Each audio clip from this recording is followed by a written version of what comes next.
You may receive a large deduction now by setting up certain trusts that provide funds both to charitable organizations and to your family. The general steps for this are: 1. Work with an attorney to create a trust. For purposes of this lecture, think of a trust as a separate entity, almost like you created a company that's only job is to receive assets you gave it and distribute those assets according to the directions you created for it. Those instructions are called the trust agreement. Yeah, it's complicated. That's why you need to work with an attorney. 2.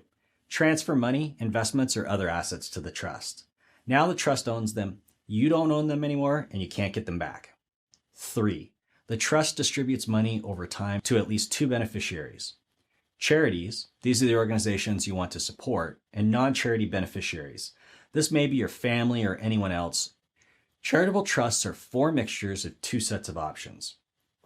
In this image, I show the 2 sets of options in a matrix. The first option is down the left side of the matrix. You decide who gets the money first, either a non-charity beneficiary or the charitable organization. The second option is across the top of the matrix. You decide whether you want the amount of the periodic payments to be based on the original value of the trust or the trust's current value. The names of the 4 types of resulting trusts are in the middle of the matrix. Now let's go into each of the 4 types of charitable trusts. Charitable Remainder Annuity Trust, or CRAT for short.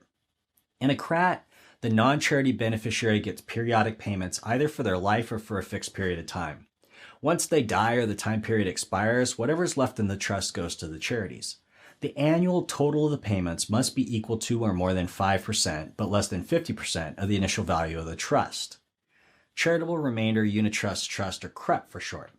A CRUT is similar to a CRAT. The non-charity beneficiary gets a string of payments and the rest goes to the charity. In a CRUT, though, the required amounts of the payments are based on the current value instead of the initial value of the trust. This means the payment amount varies from year to year. There's more flexibility on what payments the trust can make. You also can add assets to a CRUT, which you can't do with a CRAT. Charitable Lead Trusts, CLATs and CLUTs.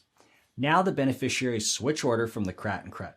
In charitable lead trusts, the charities receive a series of payments and the non-charity beneficiary receives whatever's left.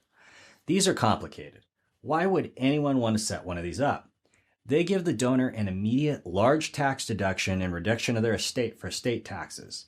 At the same time, these funds are kept secure in the trust to provide for 2 types of beneficiaries the donor cares deeply about: their family and charitable organizations they support. These trusts are usually used by wealthier donors. There are a couple of similar structures that are used with a wider variety of donors. Charitable Gift Annuity. In a charitable gift annuity, the donor makes a donation and enters into an agreement with a charity to receive a series of payments over the life of the donor or their spouse. The charity receives the remainder of the funds when the payments end. Pooled Income Fund. These are set up and maintained by the charitable organization rather than the donor. Donors contribute to the pool and receive periodic payments from the pool. The difference between what's donated to the pool and what's paid out to the donor goes to charity. This course provides the basics of better giving. The methods of giving in this lecture have lots of detail I didn't cover, but I wanted you to be aware of these options. Talk with your investment advisor, tax advisor, or estate planning attorney if you think these might be right for you.